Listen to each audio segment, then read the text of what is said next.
Hi and welcome to Terry Talks Movies. This time around I got a couple of things for you, one of which is I went and saw Die Hard in the cinema. I want to talk about that experience. It was the first time I've seen it in a movie house. Second thing around is I reviewed a movie which has been widely castigated on the internet, not without justification. A little thing on Netflix called Rebel Moon, directed by Zack Snyder, which is the first half of a duology of movies that Snyder has agreed to do for Netflix, and it's so bad it's going to be a lot of fun to dissect. So my local cinema, Reading Cinemas, put up that they were showing Die Hard at 8:15 on a Friday evening. I wasn't doing anything particularly on the Friday, and I've got a long history with Die Hard as a movie. In fact, I've previously done a video about it where I talk about the first time I saw Die Hard and how I won a $500 bet with an idiot while watching Die Hard. I'll post a link to that one at the end of the movie. It's a weird story. So I decided to go down there. I just had a bit of a meal beforehand. Fortunately, there's a really nice Korean chicken joint nearby where I could get a fairly healthy meal. For me, that's a surprising thing when I eat out. I'm not inclined to do it in a healthy manner, but I did. And I also got some snacks, again healthy. I got some dried fruit to have in the cinema. I got there before anybody else, so I got my seat, which is right up at the top. Really comfortable seat, recline the seat, all of the seats there recline. Dead center, up near the back. A good position for watching any movie. And of course, they do a lot of advertisements before the film.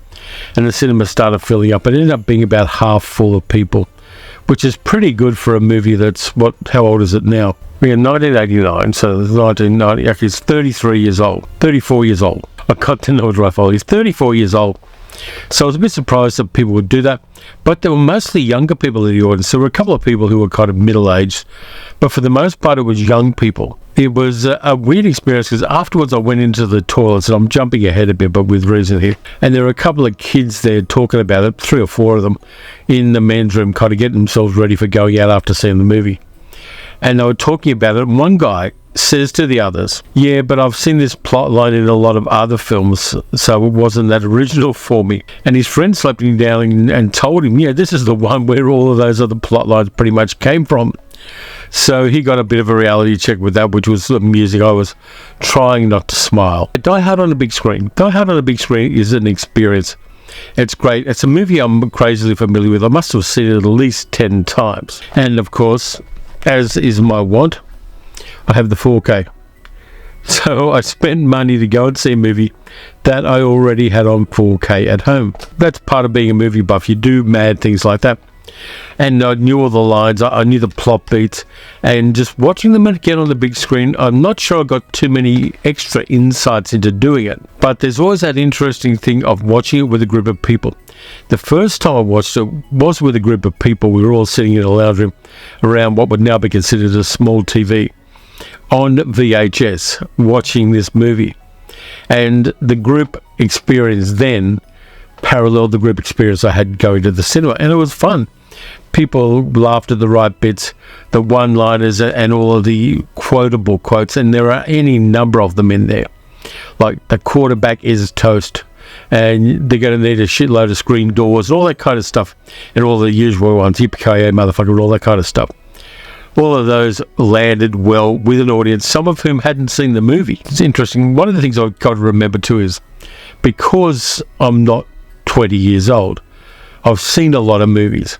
And 20-year-olds are coming to movies like Die Hard fresh, having not seen them for whatever reason. And so they've got that first watching experience, which it's kind of nice being tangential and alongside people who are seeing movies like this for the first time. It's refreshing and it's invigorating, and I like the fact that a movie that's 34 years old can still half-pack a cinema on a Friday night just before Christmas. There's something special about that film that enables that. And yeah, it was great to watch it. The plot beats were there. There were a little bits that seem odd now, like John McClane's able to take his gun on board a plane even though he's a cop. Smoking in an airport for a start is something that we now find unusual. The technology, the phones, and the fact that he had to use a CB walkie-talkie to get anybody to listen to him, and that wired phones were a bottleneck for getting assistance during the robbery in Nakatomi Plaza. All of those things are dated, but they're dated in a way that isn't bad. They're dated in a way that goes, yes, this is a movie set in 1989, and so there's appropriate technologies in there. Whereas it will play a lot differently were it to be made in 2024, for instance, because mobile phone technologies and ubiquitous cameras would have made some aspects of the plot difficult to put across. And again, the other thing I really noticed this time around was how well the ensemble works. Bruce Willis, Bonnie Bedelia, James Shigeta, Hart Bochner, Alan Rickman, Reginald Vell Johnson, and all of those guys just working together give us a cohesiveness and a groundedness. All of them feel like what their character is supposed to be. And of course, Alan Rickman gets the flamboyant role, but he's up against the kind of pragmatic, wisecracking John McClane. There's a dynamic there that we never quite get in any of the sequels, where McClane is engaged with the villain to quite that extent. Even though in the third one, we get a little bit of that. We don't get the kind of intimacy of antagonists that we get in the first one quite that much. And the other thing I love about it too is the tightness of the plot. The fact that so many plot threads get wound up in the last minute of the movie. The problems that Al Powell has being a desk policeman, the relationship between Holly and John, a whole bunch of other stuff. All of it gets tied up really tightly in a very tight minute or so right at the end of the film. There's a reason this movie is one of the texts that are taught in screenwriting schools. Jeb Stewart and Stephen E. D'Souza's script, based on Roderick Thorpe's novel, where the protagonist was a lot older than John McClane is a really interesting and masterpiece of action cinema, and that's why it's been the template for so many other films afterwards. It's got little hints of things like Rio Bravo, in some ways, that kind of being bottled up by the bad guys and all that kind of thing. It's Hollywood magic, and it's Hollywood kind of gold. And watching it in the cinema with other people made that experience more interesting. There was one spooky thing, though. I was sitting down, I'm waiting for the ads to go, and suddenly my seat unreclines slowly. And I try to put it back up. It doesn't work. It's not me leaning against the buttons or anything. The thing glitched. And I try to get it fixed. I get it fixed again. It goes back up. And then I shift my bum around to get comfortable. And it starts unreclining again. And so I'm a little bit pissed off by that. So I moved to the seat next to me. Fortunately, half-empty cinema, there were seats available. So I moved into the next seat and told them afterwards that the seat was glitching. Yeah, that just felt weird in the moment it happened. Because I go, okay, what? Somebody hacked the seats. I got into a slight paranoia about that. But yeah, it just adds to the experience. Those random events are something that doesn't really happen when you're watching movies at home. It only happens when you're out in the cinema and you don't control the technology to the same extent you do when you're at home. If you ever get a chance to see Die Hard in the cinema, and you haven't, or even if you have in the long distant past, I recommend you do it. Different experience, but paralleled, and just being around people who are watching it for the first time and enjoying it for the first time made it just that little bit extra special.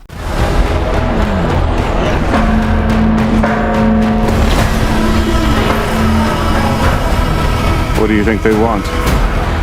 Everything. From there we go from the sublime to the ridiculous, and the Netflix movie Rebel Moon, directed and written by Zack Snyder. Zack Snyder originally gave it to Lucasfilm as a proposed Star Wars movie, and they rejected it, so he got a bit miffed by that, decided to rewrite it and sell it to Netflix, because Zack Snyder does have a certain name value for a certain kind of facile action films. And so Netflix gave him $166 million to make two movies set in the universe Zack Snyder has patched together from little bits and pieces from everywhere to differentiate it from the Star Wars universe. The movie's not good. I'll be upfront with you. The movie is not good, and there are a number of reasons, and I could go on endlessly about what they are. And I'm going to try to break it down in a much more concise way than that. First moments of the movie, you see a spaceship coming through a space warp from one location in space to another. That stopped me right there. The space warp is deliberately shaped like a vagina, and the spaceship is somewhat phallic. That's a deliberate aesthetic choice that Zack Snyder made there, possibly to get people's attention, possibly to be a bit of an overage teenager about things. But it's something that me and other people have noticed, going, okay, well, they're going to do that. Let's see where this movie goes. We then get taken to a planet called Veld, which is an Afrikaans word meaning basically savannah. And even though it is named after a physical, geographical thing of long, flat, rolling plains, the planet Veld seems to have a shitload of mountains on it. We see someone tilling fields around the village, and it is Sofia Boutell's character. Her name in the village is Cora. She's been found in a spaceship 2 years before, which crashes to the planet, a little bit like Clark Kent. And the farmers found her and make her part of the... Sorry, I'm going to pause this here because apparently Santa Claus is on a fire truck going past our house, and the fire truck is beeping the horns. Welcome to Christmas Eve. So Cora's been rescued by this community and has become a part of it. The community is very low tech. They're farmers, basically. They till the fields. They have livestock. It's got a bit of a midsummer vibe about it, but not quite. So the leader of the village is a guy called Sinri, played by Corey Stoll, who tells them it's harvest time and tells them that they've got to go and basically bonk to help the harvest, which seems a much nicer way of doing it than Lord Summerisle in the Wicker Man. Don't have to kill a cop, you just have to go and procreate to help the crops grow. I think their philosophy is a much better one than Summerisle has. That's the religion of the local village. Now, I've got no problem with that. I think it's a nice idea. There are a couple of grace moments where the characters work in this movie, but for the most part they don't. Just the things are going really nicely for the town, and they're doing okay. They've got a little bit of a crop surplus, which they sell in the city, and so the town is doing okay. Suddenly, an enormous dreadnought of a spaceship hoves into view above the town, anchors itself above the town. A bunch of smaller spaceships come down, and the bad guy gets out. He's a character called Atticus Noble, played by Ed Skrein. And he is a space Nazi, basically. The space Nazi, he's got the look of it. He's got that lean, slightly Germanic look about him. He's got jobbers and a white shirt done up tight at the neck. And unfortunately, he's got a kind of bowl haircut, which means I can't take him seriously as a character. He comes in and says to the town, we're going to commandeer all of your grain. You're going to get a little bit left over, but you're probably going to starve to death. They disagree with it and try to cut a deal because they're reasonable, sane people. And the bad guy, Atticus Noble, beats the guy who runs the town to death and says, we're going to come back in a little while, we're going to get all your crops. So basically it's a Magnificent Seven deal, with Calvera coming into the Mexican town and demanding everything they have. This movie has a lot of parallels with Seven Samurai and Magnificent Seven. Not as many with Battle Beyond the Stars, because it's not as cool as Battle Beyond the Stars, but you know what the template is pretty quickly. Cora, who is an outsider, decides to leave, and she is stopped by something that happens as the troops left behind in the village start attempting an assault on one of the female villagers. She takes them out very quickly because she's got like hidden skills. She's a Liam Neeson of the team. She's the Liam Neeson of the village. And she then goes to the town to try to get assistance to stop the bad guys in their enormous spaceship representing the Mother World Imperium from taking out the village and everybody starving and all the things she has grown to know and love going to hell. So she goes to the nearest town and then she takes along a villager who knows how to get in contact with people, a guy called Den, played by Stuart Martin. And so they go to the local town. They stand in the local pub and start going, okay, anybody here want to help us bring down the Imperium? And that's a bit like walking into that bar in Inglourious Bastards where they all play the game with hats and going, hey, anybody want to help us take down Nazis? So Corey and Dean go to the town. They meet a guy called Kai, played by Charlie Hunnam, an actor I've got very little time for. He's got no charisma at all. And they go on that thing where they go searching in different locations for people to help them and join the team so they can fight the bad guys. There's a guy called Tarek, played by Stas Nair, who is there basically for the eye candy for the lady folk, and who has the ability to train and communicate with animals of all kinds, including giant griffins. And so there's a little bit of an action scene of him training a large griffin on a farm on a planet we only see for a few minutes.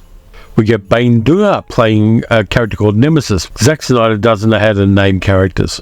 The characters are all named incredibly boringly in this movie. Now, her character, Nemesis, is a cyborg swordswoman with glowing metal swords that cut through pretty much anything. They're more like giant cleavers than they are lightsabers in any way, though the implication is that that's what they're kind of supposed to be. And we see Nemesis fighting a giant spider woman who has kidnapped a child, and that bit's kind of cool. The action scenes are okay, though Zack Snyder's got this tendency, which annoys the hell out of me, to speed ramp, to slow the action down in certain moments in action and speed them up in others to make them look cooler. Only he doesn't know when to do it from a dramatic point of view. He will slow down bits that aren't important and speed up bits that are, which is really, there's a real pacing issue with that kind of stuff. So they get the team together, they confront the bad guy, they take down Atticus Noble, who is a super freak in every way. He's sadistic. He seems to have a relationship with some kind of alien creature that's made mostly of snakes. There's also a side plot where one of the soldiers left back of the village is actually an ancient robot who used to be a warrior but now no longer fights. And his name's Jimmy, and he's voiced by Anthony Hopkins. And Tony Hopkins, just using his voice, has more charisma than any actor in this bloody movie. He brings a gravitas and a humanity to a robot that is lacking in all the other characters, because they're all underwritten. We know what they do, but we don't know who they are. And I think that's the big problem with this film. I thought about it in comparison with not the Seven Samurai, which is a totally different thing, but with the Magnificent Seven, which is the main template for this particular film. In the Magnificent Seven, you know who the seven are. You know that Chris and Vin are two gunslingers who are down on their luck and don't have a penny to their names and take on the job of defending the Mexican village because they're professionals and they don't know anything else they can do. And then you get Bernardo O'Reilly, played by Charles Bronson, and you know he's a compassionate man as well as being a gunslinger. You get Lee, the PTSD gunslinger, played by Robert Vaughn, who just can't do it anymore. You get Britt, James Coburn, who is the knife guy. And you get Harry, the guy who's out for money, played by Brad Dexter. And you get Chico, Horst Buchholz's character, who's the young firebrand guy. So them, you know who they are to a certain depth. And their character types are very well and very quickly delineated. And we like them because we know who they are and we know what their skills are. That kind of depth of character is totally lacking in Rebel Moon. And the other thing too is they get actors who are good, and also they have Jimon Hounsou playing a former general of the Motherworld called Titus, and they don't let him shine. He's constrained in by only a few scenes in this first half of this two-movie deal that Netflix did with Zack Snyder. And his character's got potential because Hounsou is a great actor. He's got gravitas. He can put across so much, but they don't give him a chance to, and that's a real shame. This movie is derivative. This movie is simplistic. There's some cool special effects and some cool but very patchwork world building. And there are some action scenes that kind of work. And you get the idea that even though there may be a Bible for this universe somewhere, it doesn't come together as a kind of realistic or even believable universe. The Motherworld taking over the entire galaxy. Galaxies are big places. I have my doubts whether you could get an empire covering an entire solar system, let alone a galaxy. But they do that because the other mob did that. And they've also got that thing about the regent, the new big bad, taking over from the royal family. I've got problems with there even being a royal family, but apparently that's okay to all of the characters in this movie. That kind of assumption that inherited privilege is cool and is okay, and somebody usurping that for their own purposes is in some ways worse than having a hereditary monarchy. So yeah, I mean, the movie also looks cheap in places. The CGI and the green screen draws attention to itself a bit. You'll remember half of $166 million is not a large budget movie. And so having pretty much everything being green screen makes it look cheaper. I did check out social media. I checked out particularly Twitter, the shitstorm that Elon Musk has created from a fairly interesting social media platform. Netflix and Snyder are really pushing this movie big time. They are going frantically on about it and getting a lot of their paid lackeys to do the same, to try to sell this movie as the best thing since Kurosawa. It's not. It's ordinary. It's Jupiter Ascending is a better movie than this one, because Jupiter Ascending, at least you've got characters you kind of sort of like, but in Rebel Moon you don't. It's derivative from Star Wars, which again is derivative from 50 or 100 science fiction novels that preceded it. And yes, it'll be watched a lot because people want to see exactly how bad it is. And the well-known Star Wars fans are going to go there to get a little bit of a squeak for the parallels between Star Wars and Rebel Moon. But it doesn't play well as good science fiction. It doesn't play well as good space opera. And it's the usual kind of quest token thing where you go from one place to the other, you get a little bit of extra, you get something else you need, and then you come back and you find the bad guy. And that stuff just doesn't work really well the way Zack Snyder does it. He's very much a stylist, but he's an action stylist. People should just get him to do second unit, because when he's in charge of everything, he seems to be singularly lacking in the ability to do character and character development. I mean, no disrespect to most of the actors. Getting actors who are charismatic to play characters that are charismatic is the way to go. Getting actors who are competent with the action but really don't have a lot of nuance in their style of acting is not. And too often in this movie, we get competent but not really stellar actors to play these roles, with a couple of the exceptions like Tony Hopkins and Jimon Hunsu. With those exceptions, the rest of them are good in certain kinds of roles, but they're not good being the larger-than-life characters you need for this kind of a space opera. So that's the two things I've got for you: seeing Die Hard and watching Rebel Moon. I'll probably watch the second half of it just to see the rest of the car crash, but I've really got absolutely no optimism about how it's going to play out. The second part comes out about the 19th of April next year, and so we'll see how that goes. But expect a really big PR push from Zack Snyder and Netflix to try to make this a big event kind of thing. It is in every way second rate and mid. So that's it for this time around. Christmas is tomorrow. This video is coming up tomorrow, and Christmas here in Australia. Again, I hope everybody has a happy holiday season. Don't eat too much because it's not good for you, but spend time with people you love. Have good vibes. Enjoy yourselves. And I will be back in a few days with something else. I'm not taking a break during the holiday season. I'm doing my big New Year's Eve live stream from 11 p.m. till 1 a.m. my time, New Year's Eve. So if you're available, then come along. I'll put up on the community tab how those hours translate to different parts of the planet. And if you like this video, please like, subscribe, leave a comment, hit the notification bell.